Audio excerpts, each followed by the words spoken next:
Danielle, can you hear us? I can hear you. Can you hear me? Can you hear me?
Okay.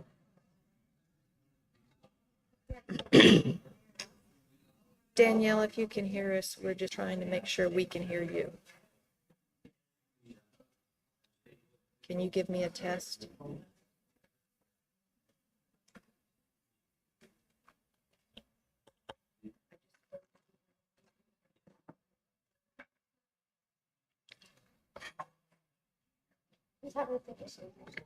You're up. Okay. I was about to tell them, when people sit out there and wonder what it is we're doing, I was about to tell them, is the microphone on? I don't see lights anymore.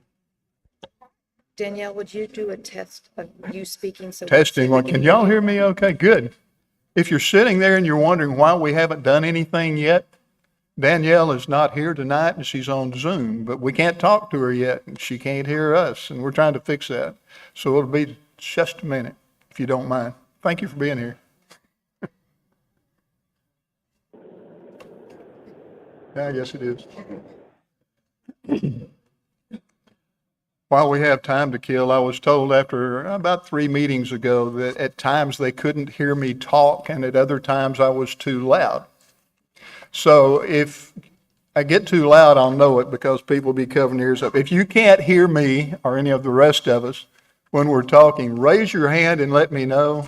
And this was a good friend of mine told me that, so I'm just telling you because I think you need to know. We can't hear you all the time. And I can talk really loud. I can fix that.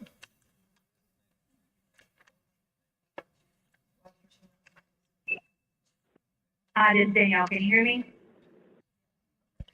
Yes, now we can hear you. Thank you.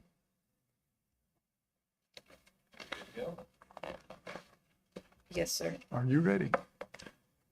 Thank you for your attendance. It is the July 26th meeting of the Rockport City Council, and I will call this meeting to order and ask you to stand and recite the Pledge of Allegiance with us.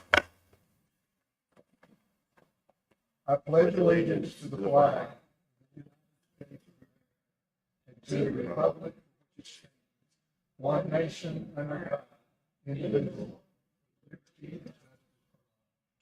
Thank you.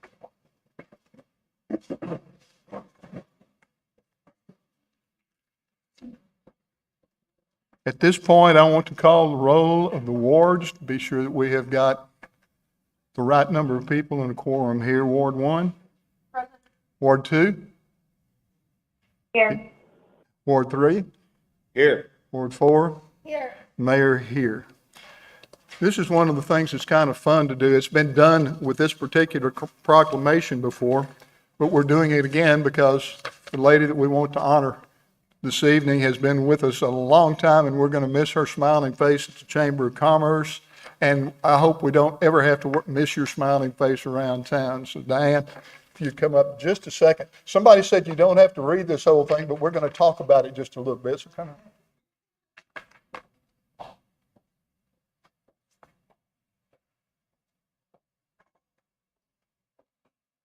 A couple of things to look at.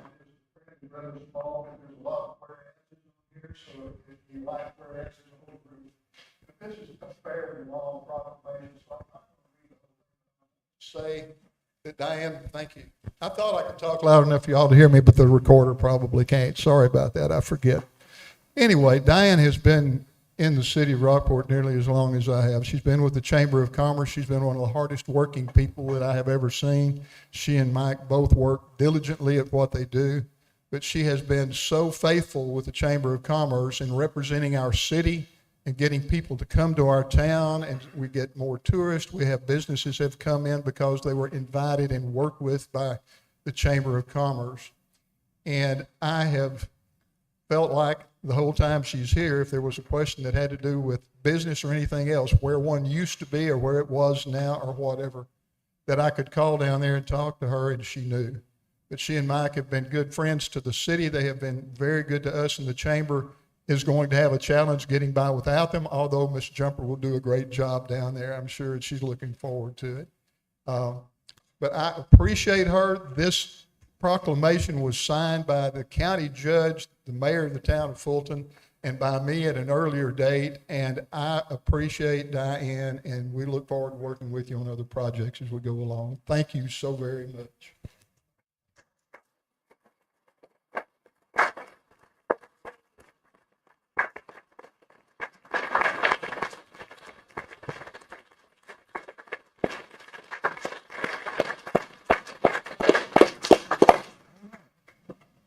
Y'all need to see if I can find a home for you.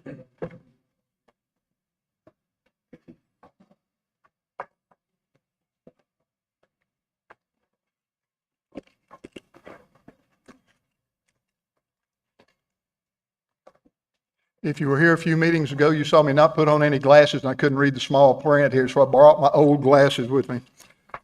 Next item on the agenda is citizens to be heard. At this time, comments limited to 3 minutes will be taken from the audience from persons who have signed the speaker's card located on the table at the back of the training room of the Service Center and delivered to the city secretary before the meeting begins, or written comments received by 4 p.m. on the day of the meeting on any subject matter that is not on the agenda. It will be read, summarized in the minutes of the meeting. Persons wishing to address the council who have registered using the citizen participation form will have up to 3 minutes to speak. In accordance with the Open Meetings Act, council may not discuss or take action on any item that has not been posted on the agenda. While civil public criticism is not prohibited, disorderly conduct or disturbance of the peace as prohibited by law shall be cause for the chair to terminate the offender's time to speak. Do we have any items for items not on the agenda? Okay, thank you. Next item on the agenda is the consent agenda. All consent agenda items listed are considered to be routine by the City Council and will be enacted by one motion. There will be no separate discussion of these items unless a council member so requests, in which event the item will be removed from the consent agenda and considered in its normal sequence on the agenda. Does anyone have any desire to remove any item from the consent agenda? All right. Make a motion to accept the consent agenda as presented. Here's a second. Second. Any discussion? Mayor? Sorry. Yes. Mayor, can you hear? I wanted to pull item 6, please. I'm sorry, I can't understand you, Danielle. Item 6? Item 6.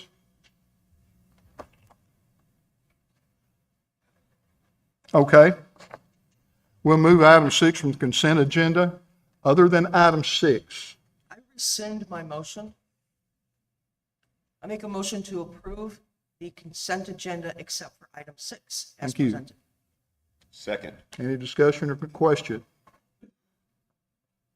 We'll vote. Yes. Aye. Aye. Ward 2, Ward Aye. 3, Ward 4?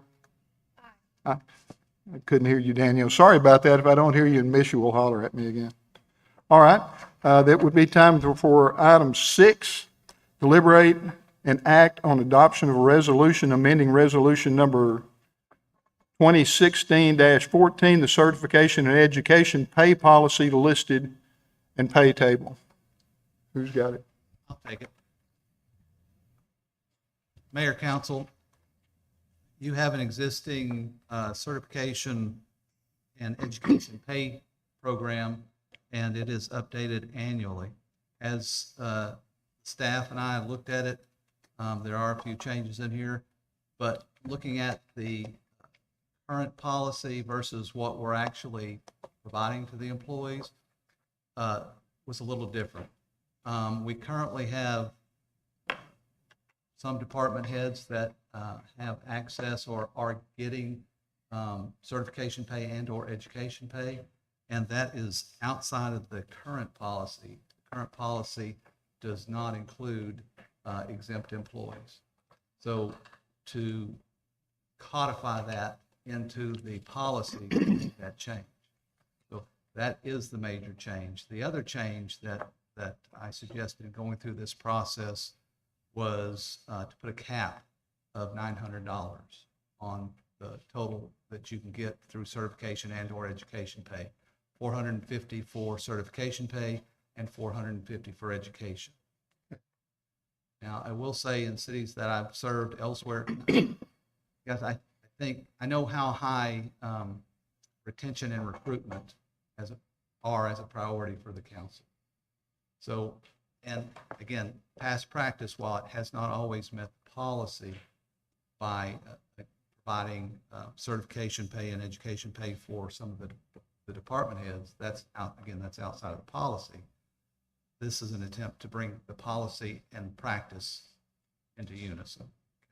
If you choose not to make the change for non-exempt employees, for exempt employees and just keep it at non-exempt, I would suggest at least grandfathering in your current department heads who have certification education pay. And then moving forward, don't offer that to incoming department heads. Okay. And Danielle pulled this off or requested this off, so she may have something else to say. Okay, Danielle? No, Richard, I really appreciate the additional background on that and working with me through this. The change that, first let me say this, I believe providing a certification pay for our employees is the right thing to do. This is a great way for our employees who are taking on additional duties or improving themselves, which will ultimately improve our customer service, is the right thing to do. My concern with changing to allow for exempt policy or exempt employees is that you're almost over incentivizing perhaps a minimum requirement to do the job. And you normally see that, especially in your management type position. And so that one minor strike through really is what raised my attention to it. And then when you look at the fiscal impact, it's not fully clear yet. And I know staff's been working on it, but by adoption of this policy, we're really locking ourselves into some budgetary considerations that we don't have full clarity on yet. So, on the surface, again, I support the policy, but I think that there's some unknowns or some adjustments that should be considered, as Richard mentioned, for the perhaps exemption of director level positions, or at minimum, potentially postpone this so we can better get a feel for the fiscal impact. So those are kind of my comments and thoughts as we move through this one. Thank you. Other comments? Kate, you have something? Yeah.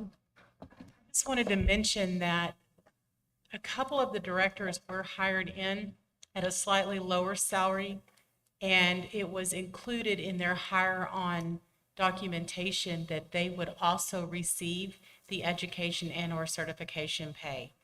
So I'm not sure, why that old policy wasn't followed, But since I've been here, there's been at least 2 director level positions added on that in addition to their annual salary, they were to receive the additional certification education pay.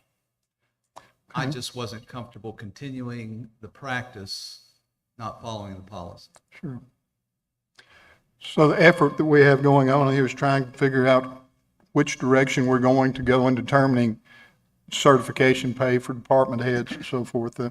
The issue seems to be that at one point in time, when this first came up several years ago, it was at a time that there were employees that were limited in making salary increases because at times we had trouble with doing merit increases because of budget issues. But certification pay was something that would help those people out. At that time, department heads didn't get them. But as you get further along in time, and as Katie said, there are times when you're hiring someone that there's an agreement made. So the question is, do we need to realign it now as Richard has done, or do we need to look at the possibility of tabling this briefly and looking at other alternatives to what the language is in the policy going forward?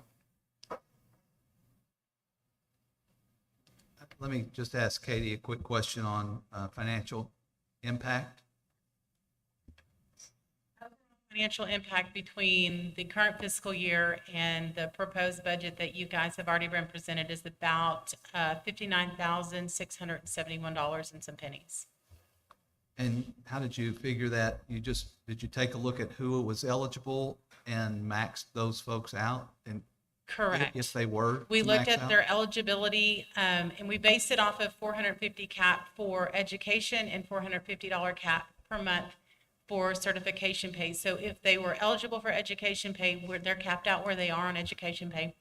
If they were eligible for certification pays in the positions that are listed, then we did calculate it out at what they would be eligible for within the next fiscal year in 22-23. You will see that slightly increase for 23-24. Some of our certifications build on each other. You have to have one certification for a period of time before you can move to the next certification. So we base it on what would be available in the next fiscal year. Okay. Yes, my concern is to table it. I mean, how much different can we word this if we already have the information? I mean, her concern seems to be the financial impact, which Katie now just had said, so I'm not sure what we can really change. I don't want to speak for Danielle, but I understand where she's coming from. When someone is promoted up to a director's level position, they usually forego certification pay and or education pay because it's required to do the job. And in the policy as it is, if a degree is required to do the job, you aren't to be incentivized for that anyway. So I understand her concern because that's the way I've operated in other cities. When you reach a certain level, you give up your certification pay because usually your salary is elevated enough to cover those what you're bringing to the job. And again, I think our policy is generous, but again, for me, I didn't want to bring this forward knowing that practice does not necessarily meet policy. So this was an attempt to change the policy to fit the practice that we've had over the last several years. If council chooses and agrees with Ms. Hell that, hey, we should not incentivize directors just for exempt employees, then you scratch the language that we built in, because we scratched that section and said this applies to every employee. So making every employee eligible for certification and education pay. If you don't want that language, you revert back to the existing language. But again, then our practice and policy are at odds. And I would like some direction if council does that. I don't want to take pay away from existing directors because they were hired with that promise. But for future directors, as we bring them on or promote somebody, we need to follow the policy, whichever policy is in existence.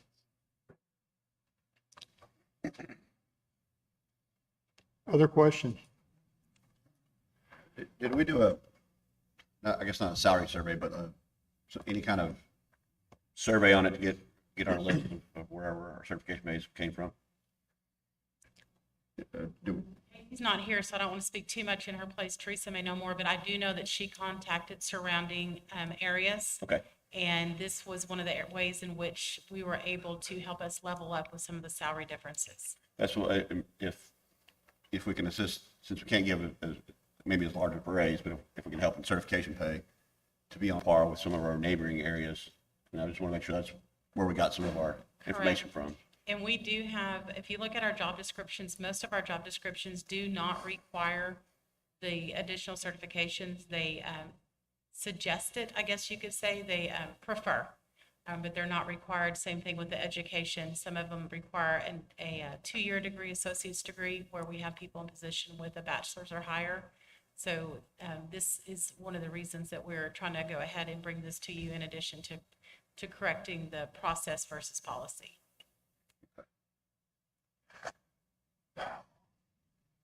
Anyone else has a question, comment? We have a motion? Mayor? Yes. Okay, so I really appreciate that background. So Katie, if I understand correctly, the anticipated financial impact for next year is going to be approximately $59,000. So again, going back, I don't think there's a one size fits all. I agree with you, Richard. You shouldn't punish those that are already receiving it for whatever reason the policy was utilized or not utilized in certain ways, but it's almost, you would have to go position by position. Again, if you're hired in at a manager level and you're required to have an associate's degree or a bachelor's degree to qualify for the position, whether you have it or not, and you got the job, you shouldn't be receiving another pay on top of meeting the minimum requirements of your position. And for the other council and mayor, if you calculate this out, $900 per person maxed out, that's almost $11,000 extra a year on top of somebody's salary. That's a big deal. I've never worked for an organization that provided certification pay. I think it's a really neat opportunity for us. I hope staff understands, I'm not saying we shouldn't have this, and I want to see how we can expand this to better serve our employees and our customers.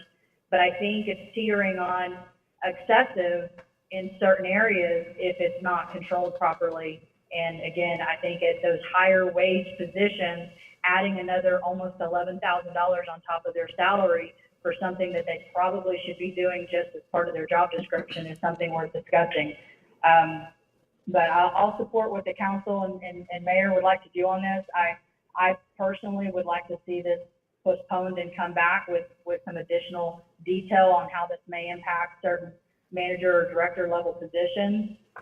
But if you guys, want to move forward on a vote tonight, that's okay too. But I just wanted to make sure everybody was fully aware of the decision they're making tonight. It's not about adding a couple of certificates. It's adding a significant budget impact for next year. Danielle, one point of clarification, this is not a new program, it's an ongoing program. The $900 cap was non-existent, and it's something I'm suggesting. So a lot Yes, of, sir, and thank you, I appreciate it. a lot The of the cap is dollars, definitely, and I realize it's not a new program, but changing the policy from it said non-exempt employees originally. that's And now correct. we're changing it to all employees. That's the change. That, Whether there that, were exceptions in the past, that's the change. in essence, that's the primary difference. This is not a new program that will add immediately $900 to everybody's paycheck. A lot of our employees are already receiving incentive pay, some of these incentive pays and education pays. And so this is not an automatic $900 addition to their pay, new. So that's why the costs aren't as great from year to year, because they're already receiving it. The real issue here is the exempt versus non-exempt. Yes, and thank you for that clarification. I'm no doubt I misspoke on that, but yeah, that's the change. And then, as Katie mentioned, assuming this goes through, if I understood correctly, we're looking at 59,000 potentially added for our budget next year. Max. Would you like to make your concerns in the form of a motion, Danielle?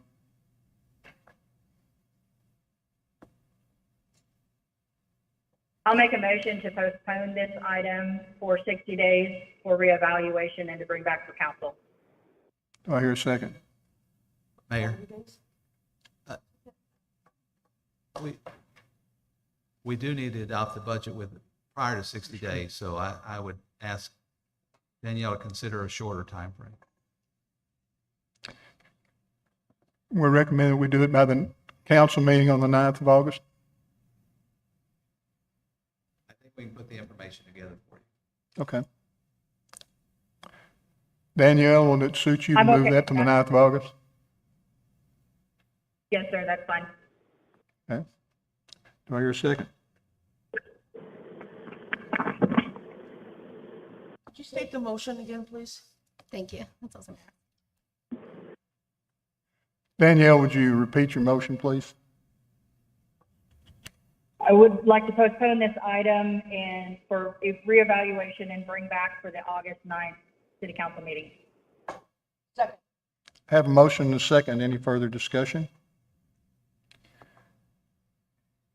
If not, the issue is that it will be brought back before us on August the 9th after further work. Ward 1, Aye. Ward 2, Aye. Ward 3, Aye. Ward 4. Mayor, aye. Right. Next item on the agenda is public hearings with planning and zoning. We're calling to order a public hearing with Planning and Zoning Commission. First item on the agenda is conduct a joint public hearing with Planning and Zoning Commission in considering request for a conditional use permit to allow for a quilt shop located at 2922 Farm Market 1781, also known as Spanish Woods Estates, number 5, Lot 3B, being 1.148 acres, City of Rockport, Aransas County, Texas, currently zoned R1, Single Family Dwelling District. Yes, ma'am. Is a request for a cup for a quilting shop. She originally asked for B1, but we decided that wasn't a good idea, so she's going for a cup, and she is here this evening. I just wanted you to know, since your packet, I've gotten 2 notices in favor of the quilting shop, the cup.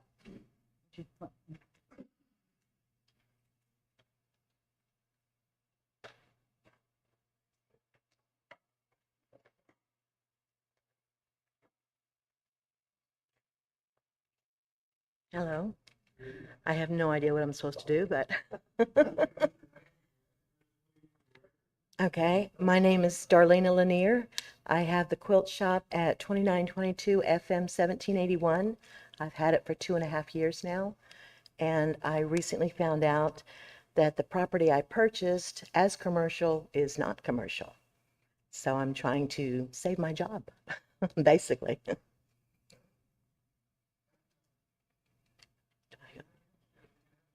you.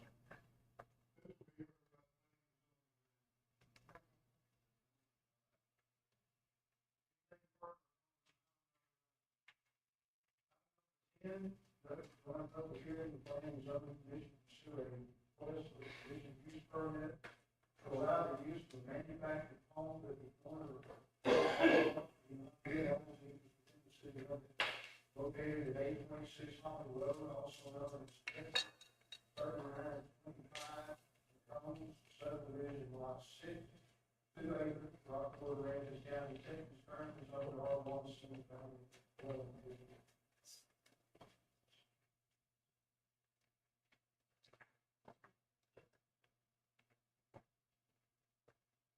How are you all this evening? My name is Jamie McAllister. I'm a property owner at 826 Holly Road. We originally purchased this property when it was in the county with the plans of moving a manufactured home from a lease in the city to this property for my parents. So recently we paid to have this trailer moved there without understanding the zoning. And once we had the trailer there set up, inspected, the city came out and basically told us that we were in the wrong and that we needed to approach a different avenue.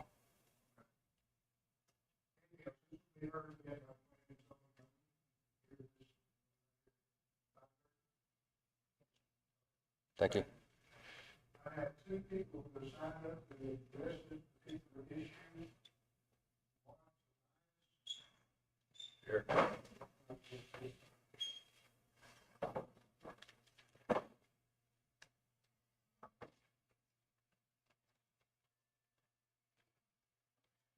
Good evening, council. My name is Mark Tobias. I own the property at 802 Holly Road. I live on 721 Holly Road. I object to this trailer being put on this property because I believe it's lowering the property value and it's looking more like an RV park back there than a single house, single dwelling family. That's it. Thank you very much.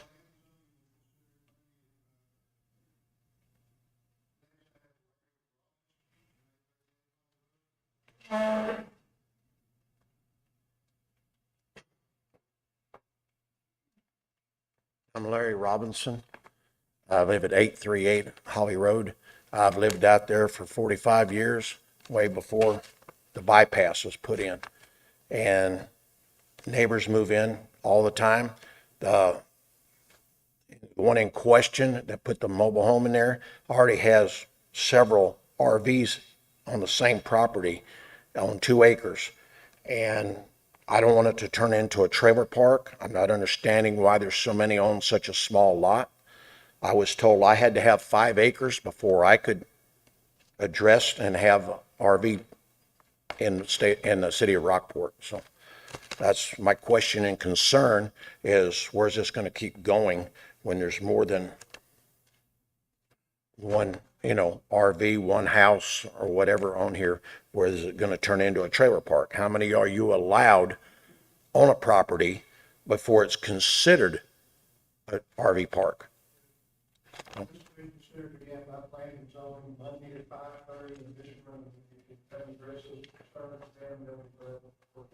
Yes.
City of Rockport, Rockport Christmas, High Festival, Cooking Train Show, and events. Yes, sir. I'm only here for the first one. Good evening, Mayor.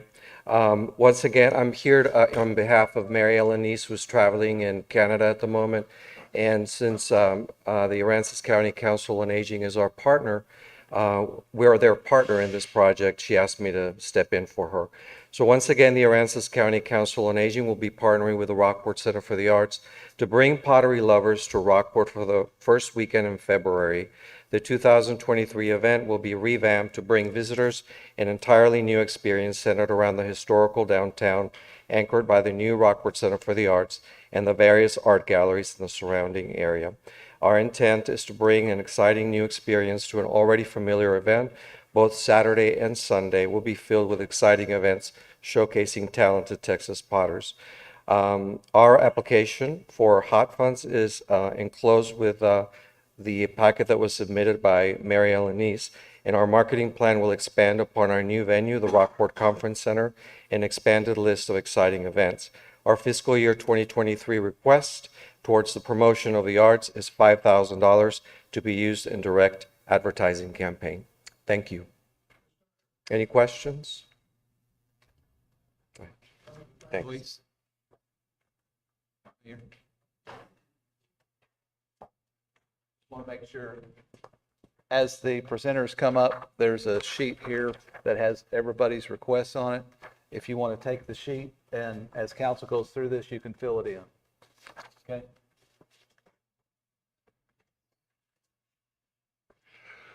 Good evening, and thank you for all you guys do. Thankless job, but it's appreciated. I'm Tom Meinhausen with the Rockport Fulton Market Days, Artisan Crafter Market. I've got a request into y'all to try to bring some more business to the city of Rockport. Each year we have over 120,000 in attendance. There's over $5 million in sales that happen out there at the market that ends up becoming, with Square, it's very convenient. It does end up back in the pockets of Rockport, the city. We have over 500 motel rooms, hotel rooms that that are rented between the vendors and the public that comes to see us. We reach over 4 million people in our advertising, and our budget is $50,000 a year that we spend on trying to bring people to the Rockport area to enjoy the environment that we have here and our market. We reach over 80,000 people. I'm sorry, we have over 80,000 people that react to our marketing alone, and we actually reach over 4 million people in our advertising each year. The money I'm requesting is to expand on what I'm doing and to generate more traffic to the town, and really to be able to market more across the board, the whole city, not just my market. Right now I focus on my market with the money I'm spending. I've got a proven track record of generating traffic to this town. Everybody sees it out there every month that I do it. The other one I want to drop a note on is, if you haven't gone to rockportfulton.com and previewed their webpage, you have a duty to your constituents to do this. rockportfulton.com is the absolute best representation this community has. From business, restaurant, entertainment, events, our stunning beauty is all professionally represented on this website, and he's making a request also. I see what he's doing, and I wish I got the kind of traffic he did without having to spend the money on it. He is representing this town in an incredible way. If you put some dollars in his pocket, you'll change the traffic that comes to this town. Thank you very much for your time.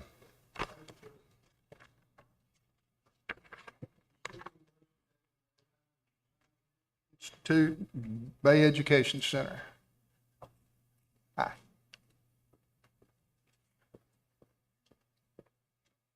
Hello, good evening.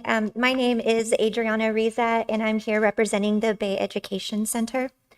The purpose of our organization is to enhance the public awareness and appreciation of the ecological and economic importance of the Mission Aransas watershed and surrounding bays. The funds that we are asking for will be utilized to help programmatic and visitor operations that enable us to enhance visitors' experience. Our operation adds value to the visitor experience in downtown Rockport and the beach area.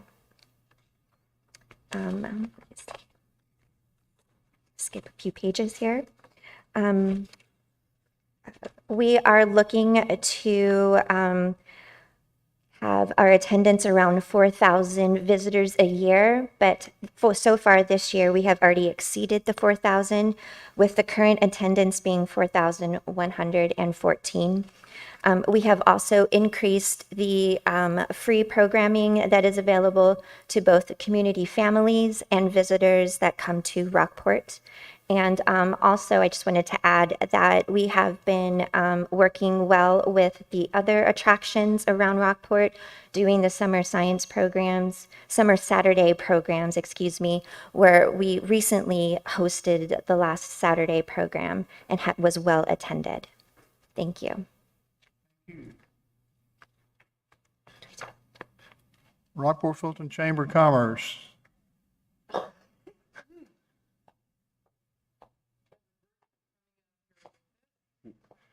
Be sure and tell us who you all are. Diane Probst, for a short while, President CEO of the Rockport Fulton Chamber of Commerce. I have with me the interim coming on board, Beth Journay. She ran the Angleton Chamber of Commerce for more than 20 years and then went on to be the interim for the Beaumont Chamber and now is here with us for 3 to 4 months to transition through the period. Ms. Jumper took a position with Texas Tropical Trails. This is an experience that I think the timing is not good, but the experience for her is exciting. So during Lady Bird Johnson's year, she developed the trails. There's a tropical trail, Independence Trail, and so on. So Sandy will be leading as executive director of the Texas Tropical Trails. So we're excited for Sandy. So with that, I'll turn it over to our interim, Beth Journay, to begin our presentation. And as you know, in your packets, you have received a very robust 2022-23 marketing and promotion plan with a strong media buying component. Hi, Donna T. The Tourism Development Council, an 18-member council representing of the community and the government entities, is committed to a full rollout for the coming year using all forms of media in this plan. Thank you. Dawn Huff would have liked to have been here, but could not. She's worked with the creative material to get the colors right, to get the photos right, to get the imaging right, to promote our community with dynamic and on-point colors featuring beach, seafood, and fishing. And then continuing to use the Find Yourself in Rockport Fulton colors and that logo. Birding continues to be a highlight of both the fall and the spring migrations. It is so important for us to respond to the focus group material, and that's exactly what's happening there. So we're very proud of Dawn and her work. Hello, Jonna Hill. I am the tourism coordinator, Sandy's replacement. We continue to attract media and social media influencers to our community to help garner exposure for our destination. And speaking on behalf of Diana Pardue and the marketing, we continue to meet monthly with staff of all local attractions for collaboration and coordination of calendars. And speaking on behalf of Jatine Bhakta, who is our chair of the Hotel and Lodging Council, that group has grown to look for more efficiencies. We've been working with Katie a lot in terms of the reporting process and the collections process of the hotel tax. And I think we've made some headway there. We look forward to that council doing more. Now, a new group that's forming, that's a subgroup of that, is the STRs, are the short-term rentals. And we have with us Lainey Johnson, which is Summer Terrell, Miss Fishing Getaways, Miss Kitty's Fishing Getaways assistant manager. And they're going to be helping us form a short-term rentals council. So when y'all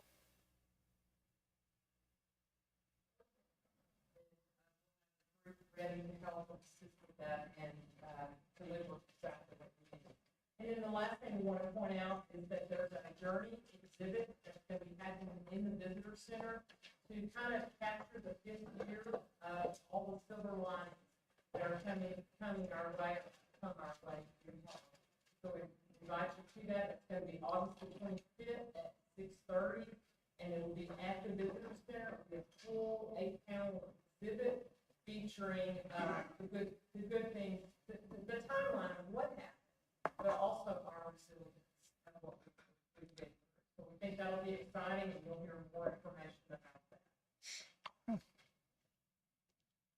So most importantly, we'd like you to all know how much we feel that it is not only a privilege, but an honor to be the destination marketing organization and to carry out the marketing plan for this entire group effort. We will continue to take it very seriously and look forward to the future. Rockport Fulton Chamber of Commerce requests $369,000 to carry out this marketing and promotion plan. Please let us know if you have any questions. Thank you, ma'am.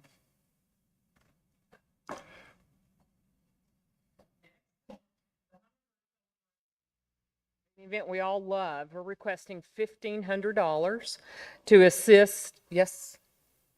Keep going? Okay. Okay.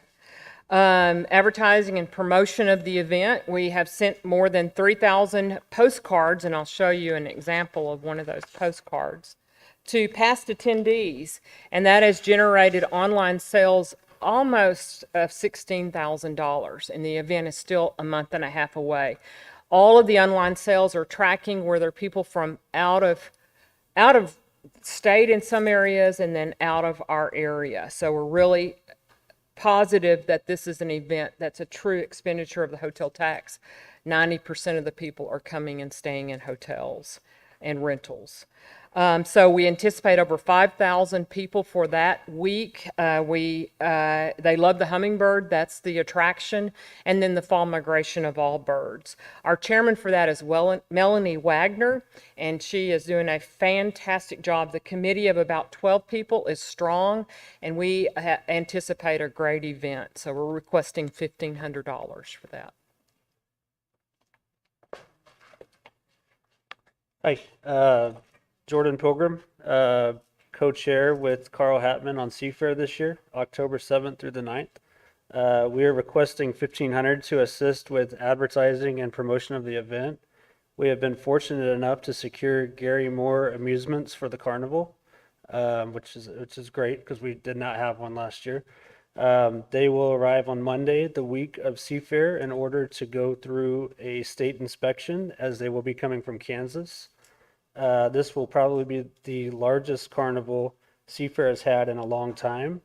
It has caused us to change the layout of the grounds, but we anticipate this will make it even better. Our featured act will be Corey Morrow Band on Friday night. We would like to meet with Chief Stevens to go over some entrances, exits, and traffic safety as we get a little bit closer. By your contribution of $1,500, we are able to advertise to San Antonians who want to come to the coast for the weekend. They contribute to the local economy by purchasing gas, souvenirs, eating at restaurants, staying overnight, etc. And we appreciate your assistance. Let us know if you have any questions. Thank you.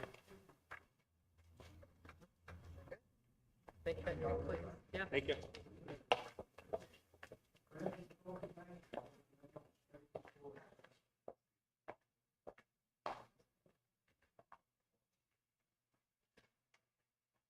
Good evening, Mayor and council members, and thank you for this opportunity to request hot funds for this new fiscal year.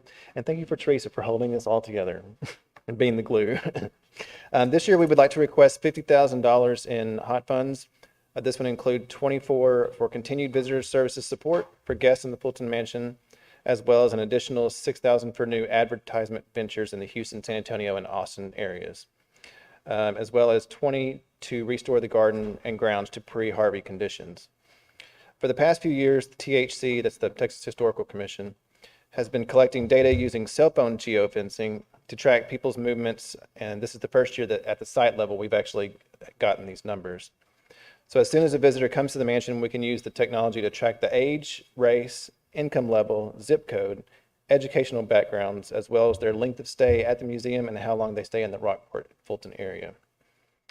Mansion visitation has held strong throughout the COVID pandemic and is back to normal and even better numbers than previous years. Last year, 2021, we saw 15,720, and as of today for this year, we've seen 10,019, with about 60% of these coming from over 70 miles away. As far as the garden, between hurricanes, freezes, floods, salt, deer, and the heat, like everybody else's, it's taking a beating, and we'd like to use these hot funds to restore it to its original grandeur by planting many of the species that George and Harriet had, as well as native plants and additional live oak trees around the site. This would cover installation and maintenance. We do not plan on replacing the palms that once stood out front because they were not there when the Fultons lived there. Thank you again for your support, and let me know if you have any questions. Pan American Civic Association Labor Day Music Fest. Is that the folks that are not here? Okay. Rockport Yacht Club Nautical Flea Market.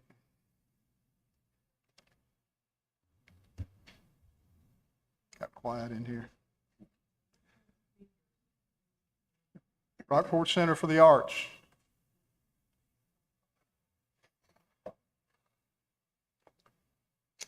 Good evening, Mayor, members of council, and city staff. For the past 53 years, Rockport Center for the Arts has set the bar high by providing authentic and compelling cultural programming for our community and visitors from across the United States. For the past 5 years, we have placed thoughtful analysis into the synthesis of zip codes and visitor data that comprise our quarterly statistical reports to council. We have improved our marketing team, branding, and promotional strategies. We have used collected data and the changing face of advertising in the 21st century to craft publicity and marketing campaigns that bring demographics to the forefront in consideration of Rockport's cultural tourists. You can expect the same from marketing campaigns to the business traveler, an avenue that will bring tourism to our coastal community during the midweek market. We are partnering with local hotel properties to support all of our tourism activities. We have invested in a human capital plan by working with award-winning consultants of state and national renown to accomplish our goals. Our marketing team includes the following: nonprofit consultants, Lead Plus Associates; brand positioning, Legend Labs; design creatives, Snyder and Associates; market analysis and media buyer, Bucket Works; public relations, Winfrey Media Relations and Perkel Publicity Incorporated; videography, Enlighten Images, Modern NSA, Ty Husak Photography; spokesperson, Kimmy Norville Moak; TV partners, Chris TV Channel 6; radio partners, KADT Corpus Christi and the Rio Grande Valley; KVRT Victoria and KMFA Austin; online art content partner, Glass Tower in Houston.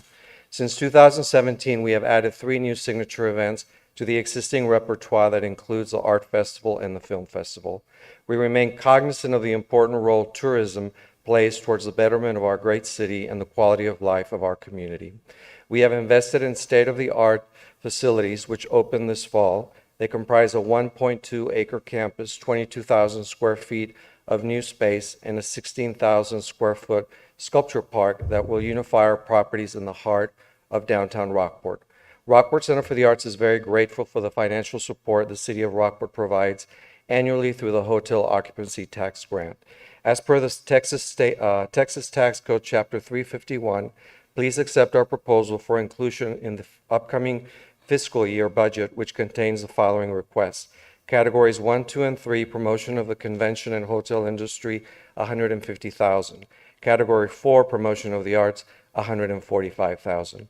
We look forward to collaborating with you in the co-management of the Rockport Conference Center. Thank you very much. Arts District.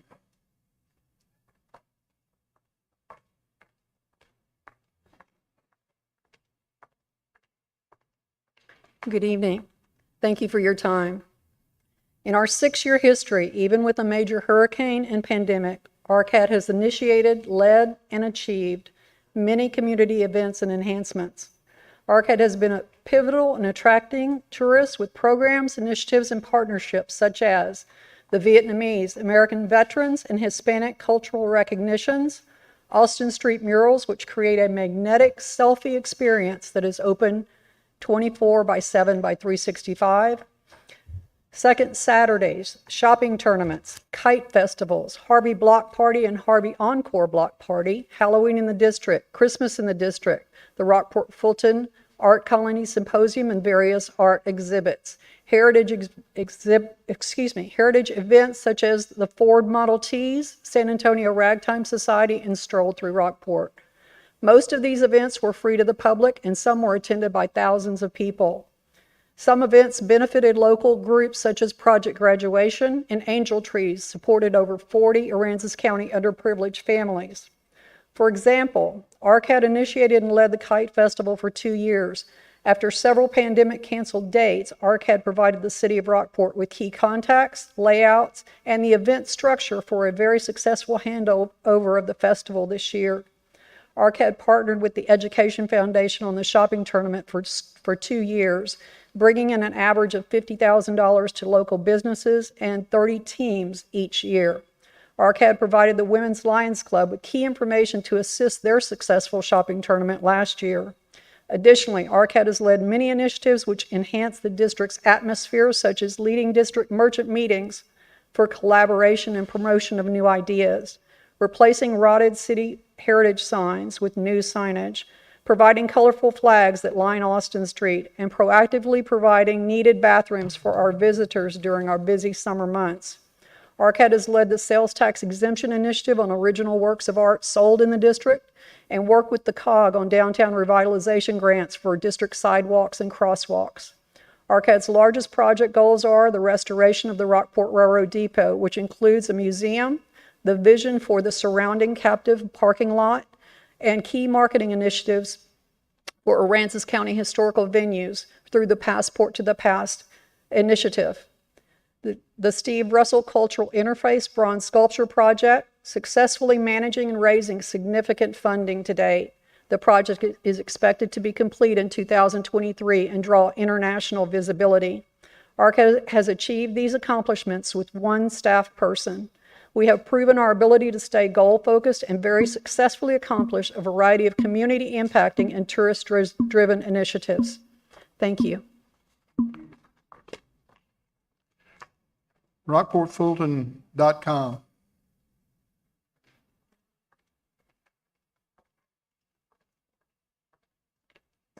Hey, hello. My name is Brian Grunberger. I live at 1011 North Magnolia, Rockport, Texas. I've been a resident here for 36 years. I run a website and a social media entity called RockportFulton.com. One word. Been doing it since 2017. We've grown pretty significant. I reach over 500,000 people a month via social media. The website receives over 14,000 visitors a month. What we do is we provide information for tourism. We have a list of every business. Mainly right now we have basically every restaurant, every hotel, every vacation rental. We've partnered with VRBO, Booking.com, Expedia to drive the traffic. Basically, we provide through our social media efforts, what we provide is really just we reach people outside of the 75-mile radius. I know you guys have gotten my packet showing you all the statistics, the analytics for the site.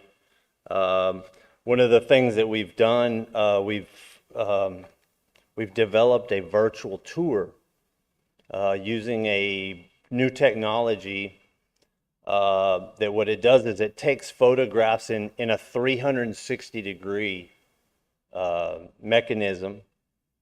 So what people do is when people go to this virtual tour, right now we're starting off at Rockport Beach. So basically it shows a 360-degree view, an aerial view of Rockport, Little Bay, and within the photograph, we added some programming where you can actually embed other photographs. So to take you to other places, so it takes you to another place. So we've added, we've gone all the way from Fulton. We've added, of course, some things on the beach, the marina area, the downtown area, and so we haven't even promoted that, and I mean, we've already had over, I think the last number I checked was like 29,000 visitors to the tour. So what we have is we have a lot of traffic, and we need, we'd like to expand that.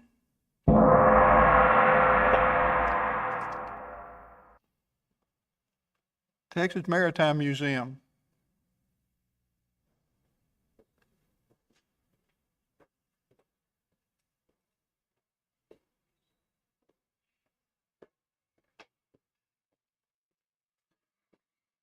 Thank y'all for having me. Good evening, Mayor.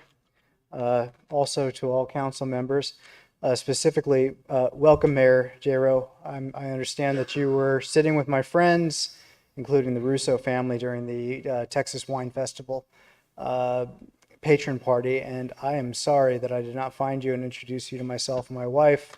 I was being pulled in many different directions that night. So I kept trying to find you, but it never happened. But anyway, thank you to the council for letting me present. I'm just trying to kind of give you an idea where we're going with the museum. We're doing extremely well.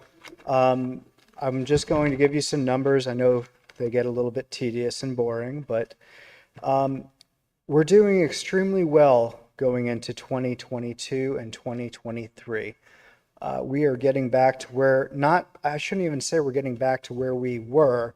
We are going above and beyond. If you want to go back to our records in 2016, we had 11,000 people. We'll round it up. We'll say 12,000 people. 2017, 11,000 people. Obviously, 2018, we took a hit because of the storm. But 2019, we went back up to 11,000 people. I project by the end of this year, we will be up to about 12,500 people. And the reason for this, the reason the visitation records are increasing is we are changing the entire museum from top to bottom. I haven't been here long. I think you guys all know me. I'm a nerd. I'm a history guy. That's what I do. So I'm trying to turn the museum into a kid-friendly, family-friendly environment to where people can come right off the beach and enjoy it. For too long, the museum has been too focused on trying to keep it as this collective of artifacts and things that you can only come in and view from a distance. I've got an 8-year-old son, and I run everything by him. And if he doesn't approve of it, well, Daddy, that's boring. Well, then it doesn't go in the museum. So I'm using him as kind of a guinea pig. So we've got new exhibits that are already in existence and some that are getting completed. We're rediscovering the Karankawa, the first Texas mariners. We built a Karankawa wiki up, one of their huts. We're going to be building a dugout canoe. We're also exploring early Spanish colonization. And going into 1519, the very first map of Texas. We've got this beautiful yardarm exhibit that was created last year in honor of Jack Lawrence, one of our longtime docents, and it's fully functional.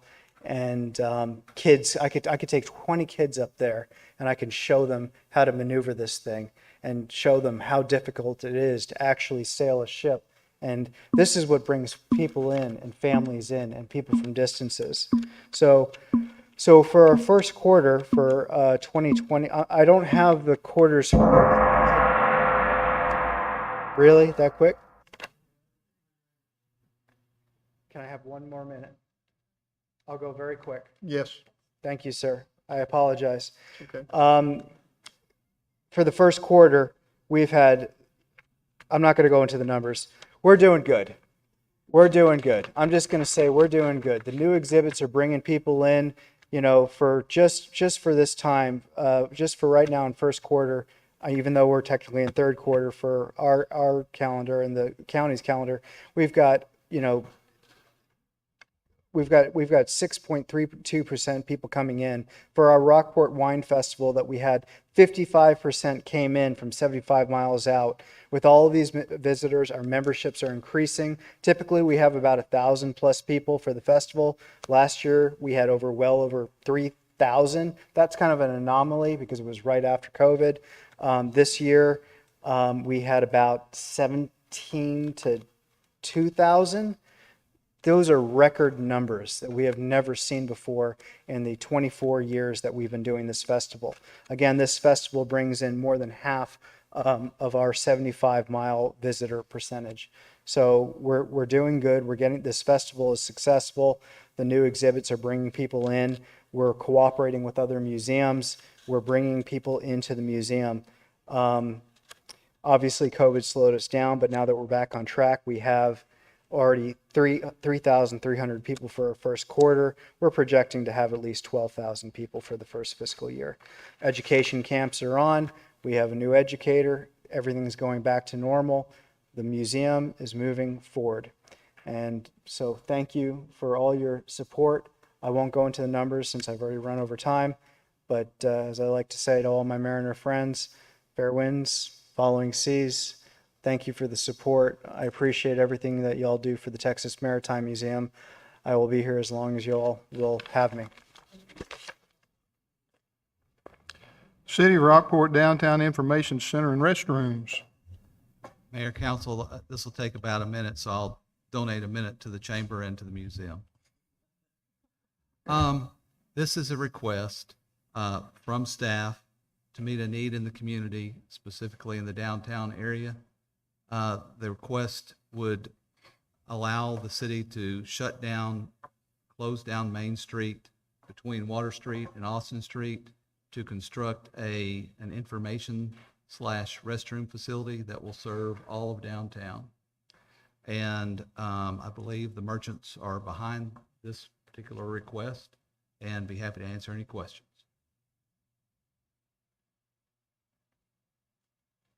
Thank you. All right. Finally, City of Rockport Tropical Christmas, Kite Festival, Hooping Crane Strut, and event support. Sure. So this is, I'm Rick Martinez, your Parks Director, in case you guys know me. This is a request for some events that the Parks Department does, City of Rockport. Tropical Christmas has been going on for, before I even came to work for the city. It was called something different then, but it's going on over 25 years now. It's grown. Used to be held at the beach. We now have it at the festival grounds. This includes a all-day event at the festival grounds, a fireworks show, a parade. It's our biggest event held by the City of Rockport Parks Department. It brings a lot of people in as well. We've been growing this event. Obviously, Harvey kicked us there for a while, but it's gotten going again. Is that my signal to shut up now? Oh.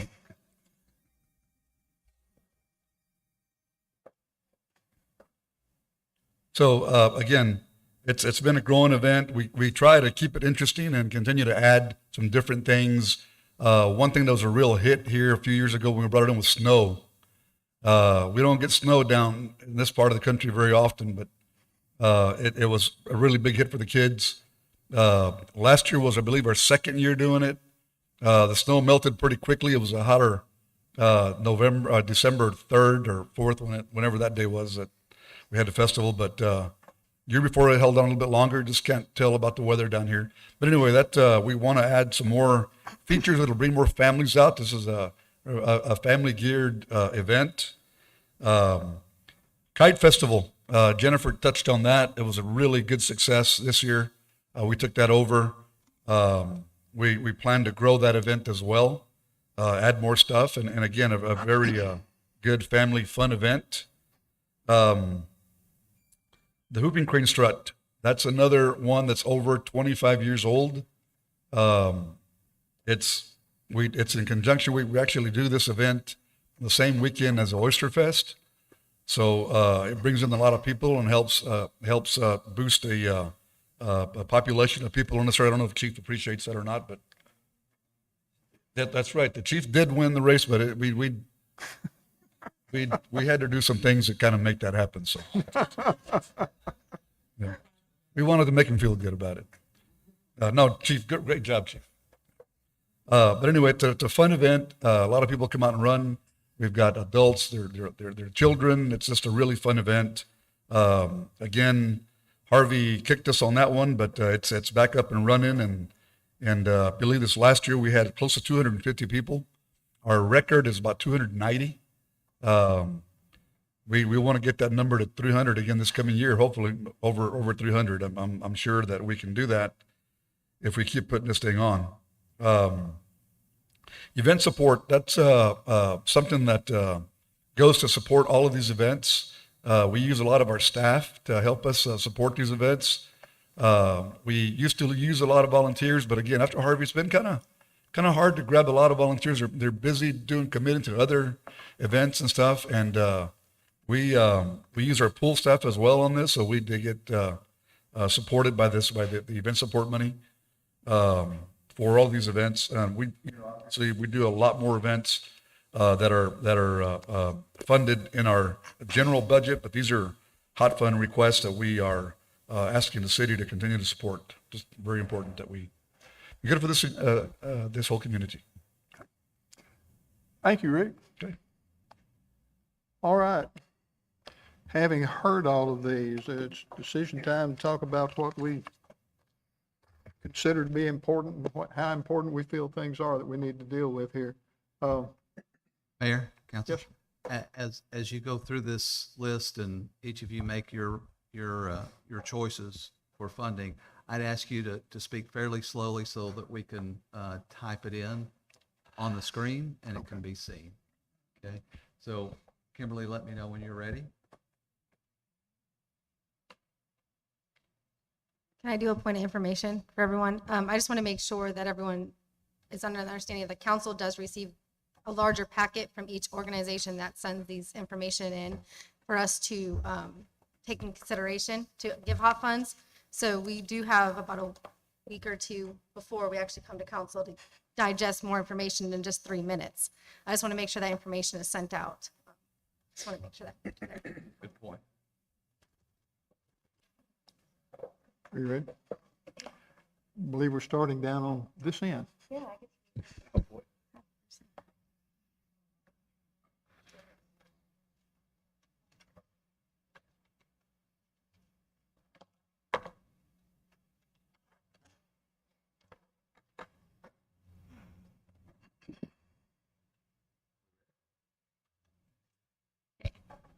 I think that talk slowly was more towards me than anyone else. I'm just going to go down line by line here. So for the Rockport Fulton Chamber of Commerce, I had put to allocate the full 369,000. The Texas Maritime Museum, I had put down the full 75,000. The Bay Education Center, I had put the full 15,000. Fulton Mansion, I had put the full 50,000. The the Arts Center, I apologize. I put the full 295,000. For AC Council on Aging, I did the 5,000. Rockport Yacht Club, I did the 1,800. For Seafair, 1,500. Hummingbird, 1,500. Tropical Christmas, I did 70,000. The Public Art is for 5,000. Visitor transportation, I did 0 because I didn't understand that one very much. The event support is for 30,000. The Rockport Culture Art District, I did for 100,000. Contracted services, the 17,244. The Kite Festival, 5,000. For the Makers Market, I had put 0. For the Whipping Crane Strut, I put 6,500. For the Labor Day Music Festival, I did the 5,000. For the RockportFulton.com, I did 0. And I think that's it, correct?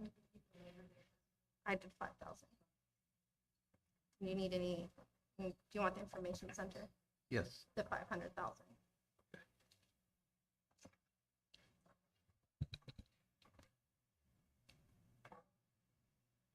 Right, all right.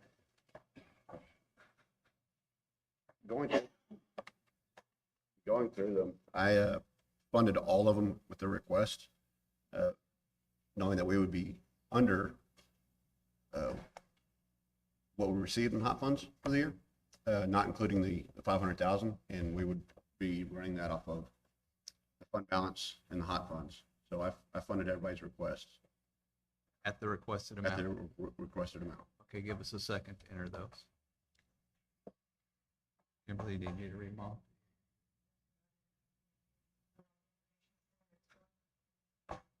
$500,000 on the information center, or? Correct. Katie, am I wrong on that? That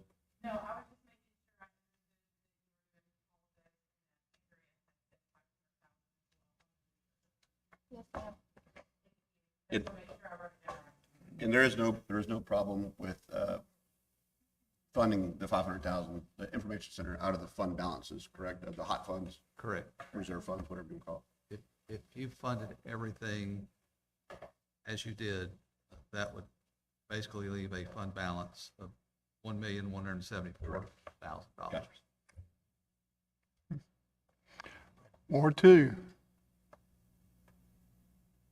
Okay, can you hear me okay? Yeah. All right, thank you, Mayor. I'm going to, rather than repeat everything that Ms. Hatman stated, I agree, full funding, starting at the beginning. We'll stop at Fund 2075, visitor transportation. I'll fully fund that at 1,000 as requested. Event support at 30,000. For Rockport Cultural Arts District, my recommendation is 80,000. I do appreciate all the great work that they're doing and hope that their program continues to grow. But their request this year is well more than double of their previous funding. So my 80,000 would double their previous funding, and hope to see additional positive impact from that funding moving forward. Moving on, contracted service, full funding, Kite Fest, full funding. I agree with Ms. Hatman on artisan and craft market for no funding. That is a for-profit entity, and he's seeking essentially to double his marketing budget. And I'd really like to see that event kind of prove its ability to double before we look at growing it any further. It's a pretty big footprint as it is, but we appreciate Tom and his hard work. Moving on, Hooping Crane Strut, full funding. Labor Day Music Festival, zero funding. That is a nonprofit that appears to be in not good standing with the IRS. I hope that that's not fully true, but that funding, that organization is not local, nor would their funding stay local for their benefit. Moving on, Rockport Fulton, also zero funding. Again, the for-profit organization who's earning ads off of that website. It is a great product, and I hope that he'll continue to expand that. Also, full funding for the Downtown Information Center. Okay. Just want to make sure we caught all of that. Kimberly, you had a question? Okay, Whooping Crane. Danielle, if I say something that's not correct, you can correct me. Whooping Crane, you funded it at the full 6,500? Yes, that's correct. Labor Day Music Festival, zero funding. RockportFulton.com, zero funding. And then the Information Center downtown, 500,000. That's correct. Okay, I think we got you. Ward 1. Chamber of Commerce, 360,000. Texas Maritime Museum, 75,000. Bay Education Center, 15,000. Wilton Mansion, 50,000. Center for the Arts, 295,000. Council on Aging Bountiful Bowl, 5,000. Flea Market, 1,800. Seafair, 1,500. Hummingbird, 1,500. Tropical Christmas, 70,000. Public Art, 5,000. Visitor Transportation, 1,000. Event Support, 30,000. Rockport Cultural Arts District, 100,000. Contracted Services, 17,244. Rockport Kite Festival, 5,000. Artisan and crafter markets, 60,000. Whooping Crane Strut, 6,500. Labor Day Music Festival, 5,000. RockportFulton.com, 75,000, and I'd like to see 600,000 made available for the information center.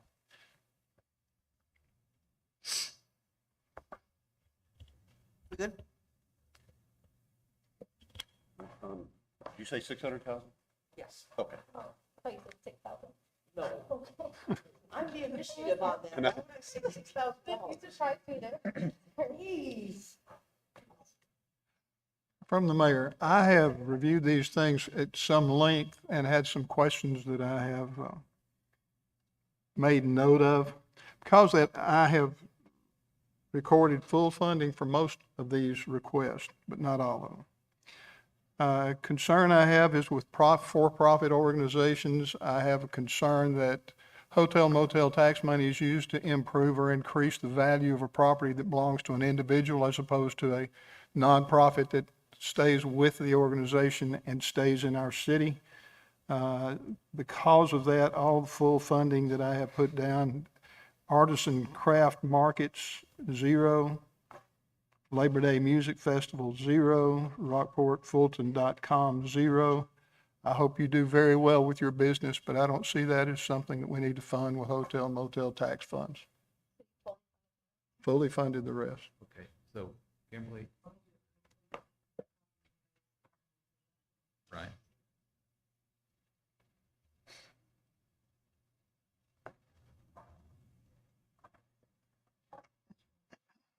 So the non-funding artisan crafts markets. That is,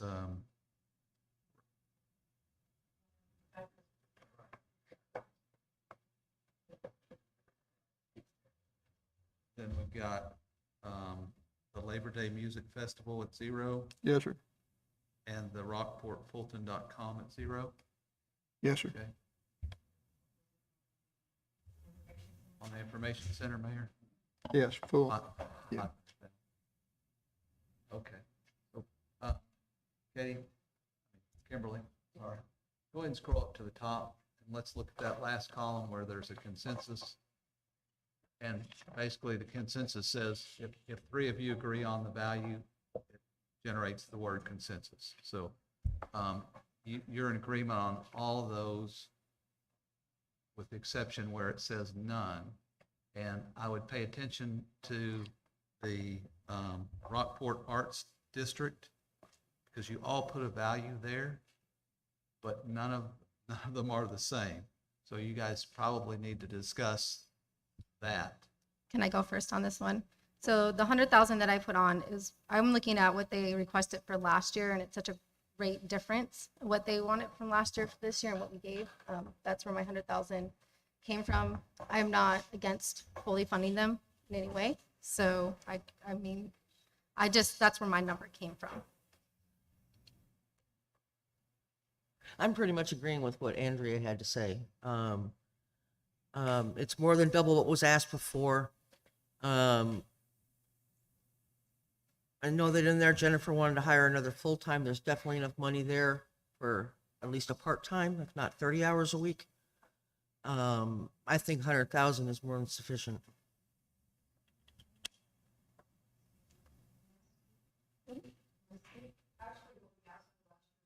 I'll be glad to move mine up to 100, but I don't think full funding is warranted considering such a large jump from one year to the next. Ms. Day's done a great job, but funding another full-time position, I'm not real sure that should come so easily from hot tax. So Danielle, you're saying you're okay with the 100,000?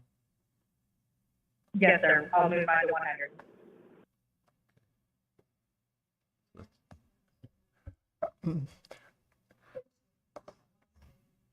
I'm sorry, we're not going to go back and go over it again, Jennifer. Thank you, though. That's okay. I'm good with my number came up fully from what was allocated. Okay. What I was on 74,000? I'd have to look.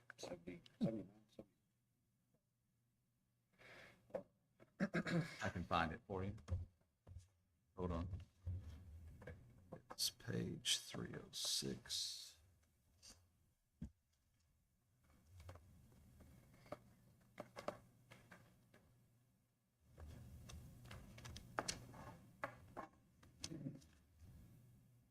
Last year's funding was actually $40,000.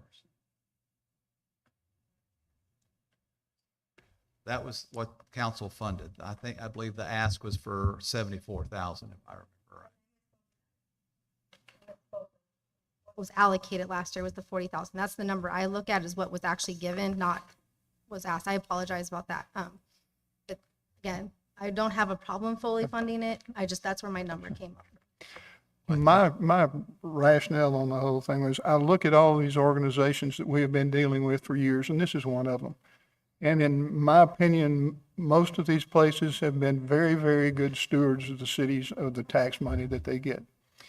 And I realize that in the current economy and situation we're in the world, things are tighter than they used to be. And I think that, among others, the Cultural Arts District has done a good job with what they have got in the past. And I was some concern with the idea of spending $48,000 on salaries, and thought about that for a while, because I don't think that's something we have made a general habit of, but I think that it's worth the effort when people have been good stewards of the money they had in the past. And so that's the reason I fully funded it. With Danielle's movement to 100,000, that gave you consensus. 100,000. Okay.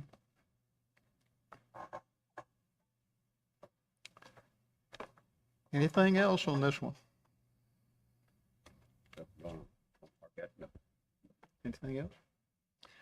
So if you guys are in agreement on the items that have consensus, I'd ask for a motion to fund as.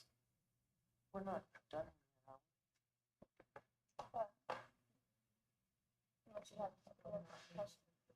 Okay, well, let's see. What else do you have here? Well, it's not in consensus, but leave that to you guys if you want that or not. So I had gave the 5,000. I know we had discussed this last year. And Rick, I remember you having a reason why we did the 5,000, because we used to help them out when they came downtown. For Labor Day Music Festival, I know you guys had said that we had helped them in the past with running the festival.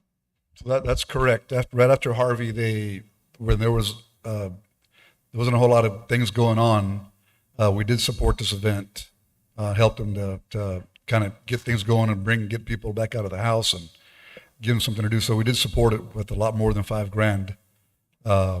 But again, it is it's a profited event now, and we helped them out for a couple of years.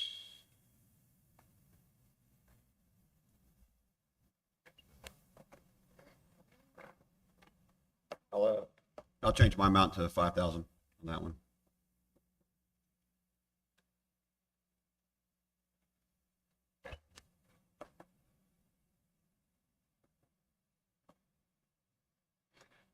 My problem is still with a for-profit organization. I won't change mine. Mayor, I also won't change mine. Their application says that they're a nonprofit. Public record says that their nonprofit status has been revoked. I believe their application is not as forthcoming as it probably should be. They operate as a for-profit event, and I'll stay at 0 for funding. That was going to be my next question on the application. It does say nonprofit, and that's where I was confused with the difference there. Other application said not for profit, but I don't think that's accurate. I think they are for profit. Without the accurate information and without that, I actually would like to change my amount back to 0. I believe in the paperwork that we had on there, it indicated a profit of $10,000 with some of that going to children's education. So it showed a profit on that. I did look at the IRS filings. He still has not filed a 990 and been in existence for 4 years now. But his EIN does go to a C3, a 501c3. It does not, that's what his EIN converts to. So Mayor, if I may, admittedly, the information that's available through the IRS can be inaccurate, but the current status of their EIN shows revoked for failure to file tax forms for the past 3 years. And that was as of 2021.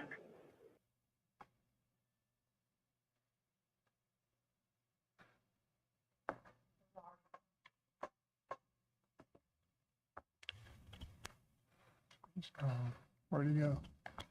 He left. Mayor, I see that you are now in consensus on every item. Very good. Any other questions? Anything else we need to do on this particular item? If not, I need a motion. Make a motion to approve the allocated hot funds as read.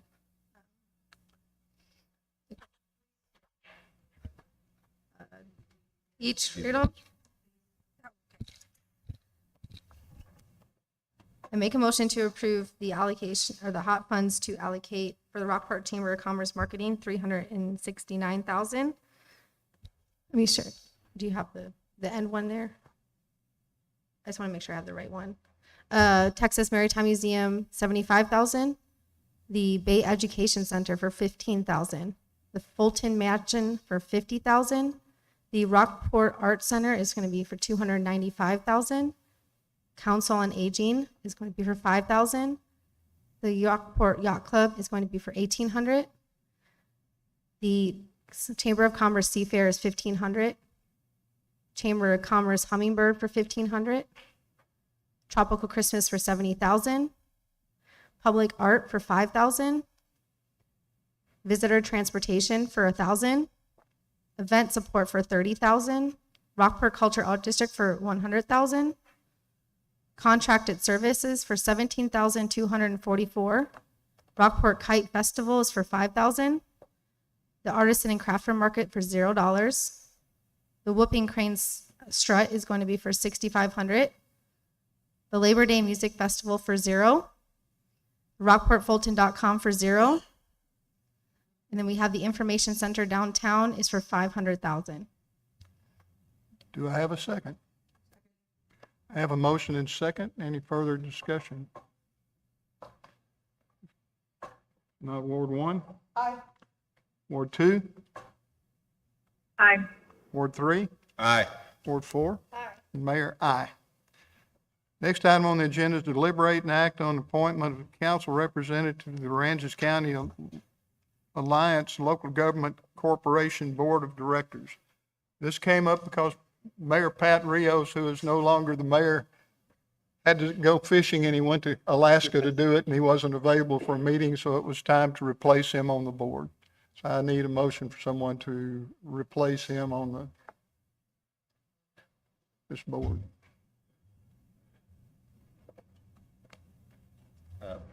Mayor, do you wish to sit on that? I can do that. Okay. I move to appoint Mayor J-Ro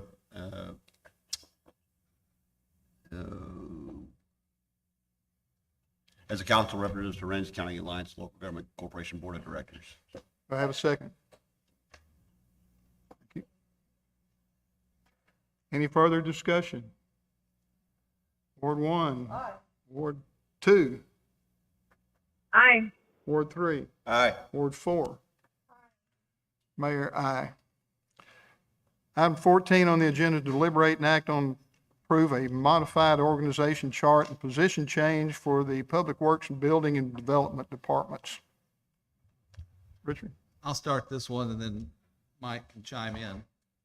This is something Mike's been working on for some time. And I realize that the timing with me coming up, departing, may be an issue, but it is something that Mike's worked hard on looking at. Mike's had a couple people retire from the city, and they will be missed, but it's an opportunity to take a look at his organization within the city, restructure it to best meet the needs of the community.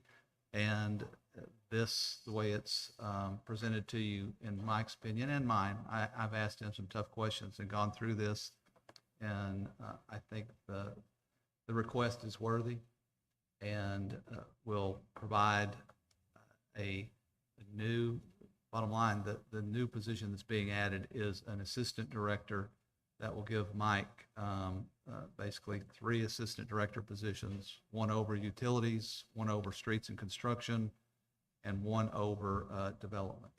I think this is a good structure. It is not cost neutral, however, the actual cost would be about a $6,000 increase in cost to the city. That said, it will also allow for one of the positions currently under Mike to be more utilized by finance department as well. With that, I'll be happy to answer any questions. I'm not naming any people to positions at this point, just asking you guys to consider basically the creation of an assistant director position for streets and construction. Mike, anything else? Mike?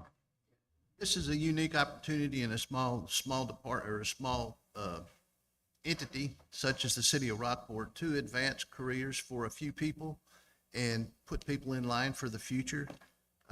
This is something that we've been working on for several months. I started this conversation prior to Kevin's departure, and we were looking at it last fiscal year. We brought it to the budget process this fiscal year with many meetings between myself, Richard, Katie, and Casey with the HR department. We have to follow city policy, and we did some title changes. We had 2 administrative assistants, or excuse me, 1 administrative manager and 1 administrative assistant that retired. We did a reduction in a title change in one of those positions, and we left the other one the same. We changed the name of the street superintendent to a street production supervisor. We'll have an assistant director over streets, drainage, construction, and support services. And we've had somebody basically functioning in that position for quite a while, and this will just clean up some things. In a small organization like this, if you look across the top, it's been said that, people say we're top heavy. Every one of those assistant directors are boots on the ground types of folks, and they're out on the streets daily with their crews, managing and overseeing and sometimes working with those crews. So I'm asking for your support in this. This is part of our recruitment and retention. We've got some folks that have been with the city, 19, 20 years, 10, 15 years, and this is an opportunity for those folks to advance their careers and finish out their careers with the city of Rockport. So I ask for your support in this. All right. Council, what's your pleasure? Richard, you said this was $6,000 increase? An additional cost. Roughly, really, Mike, $6,000? I originally came up with the idea of about a $32,000 to $34,000 savings, but with the transition of some of the duties and responsibilities into the finance group, they asked for some support from utilities, and we can provide that support, and that support takes us over to $6,000. We can absorb that somewhere in the budget. Really? $6,000? I think we can. Katie, can we absorb $6,000?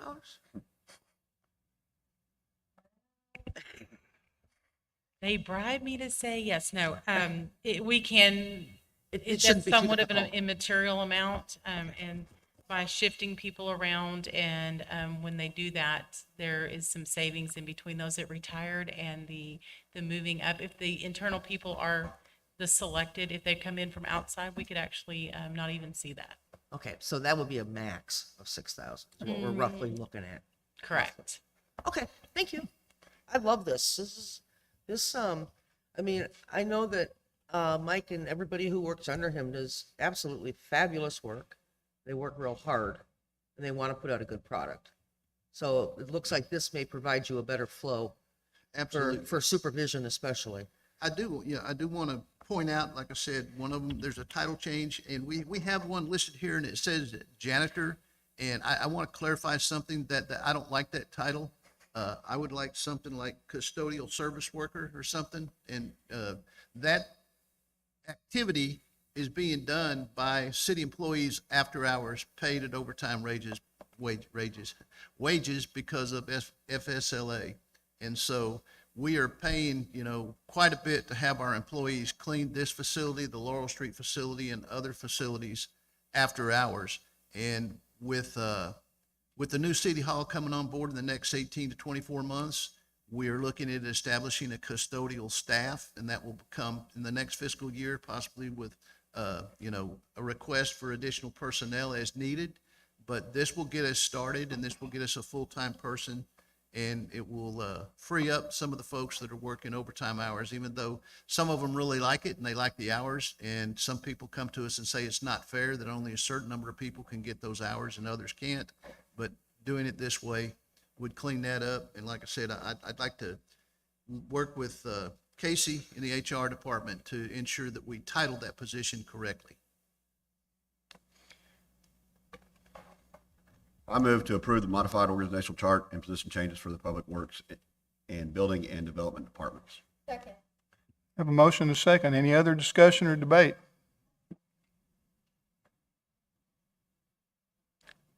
If not, the motion is that it be approved as written. Ward 1. Aye. Ward 2. Aye. Ward 3.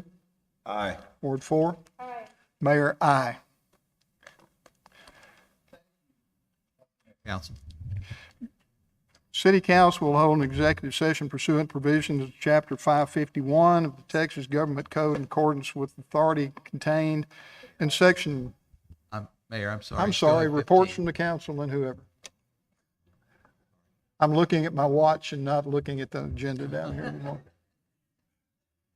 Okay, reports from council.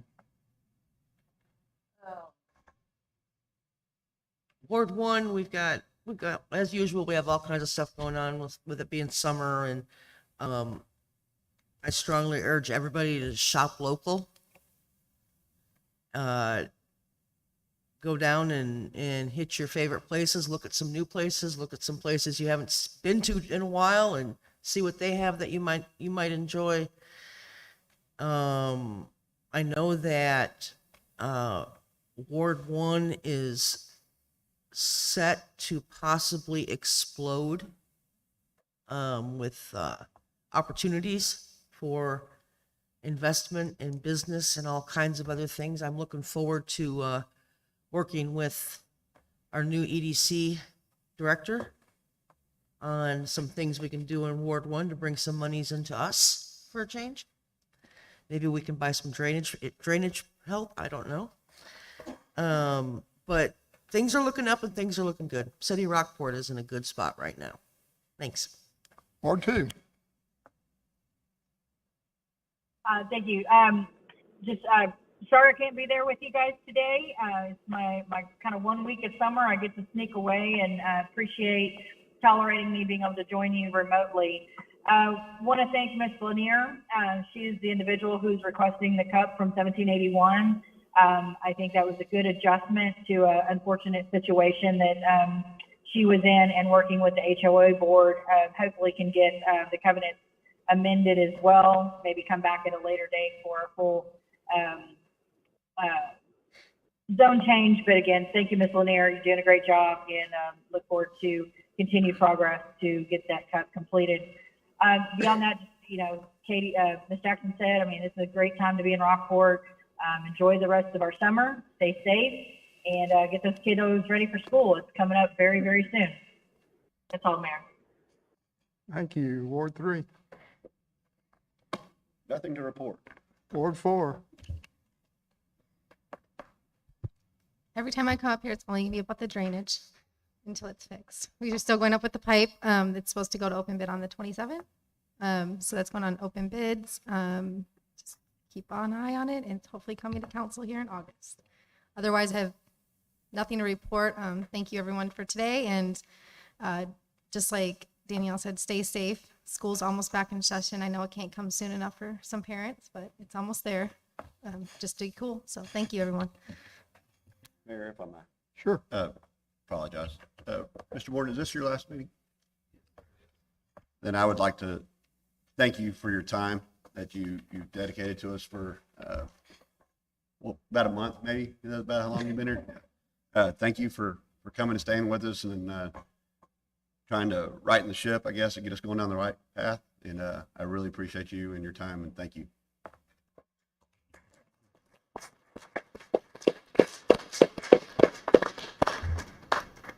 I agree with you. I was going to tell you that we appreciate you very much. You have been a joy to work with, and you have a world of knowledge and have been just about as good a person to work with on a short order for me as I could have found or asked for. So I appreciate you very much. The other thing is I have been desperately looking for an ordinance to get it to rain, and I haven't found one yet, but I'm working on it. But I have nothing other than that. City Council will hold an executive session pursuant to provisions of Chapter 551 of the Texas Government Code in accordance with authority contained in Section 551.071, consultations with attorneys seeking the advice from an attorney about pending or contemplated litigation or a settlement offer, and a matter in which the duty of the attorney to the government body under the Texas disciplinary rules of professional conduct of the State Bar of Texas clearly conflicts with this chapter. Burnside Services, Inc., and Concho Street Drainage Project. We are in executive session. It is 8:17.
7. There's no action be taken as a result of the executive session. Do I have a second? We're adjourned. Yeah, Henry got it.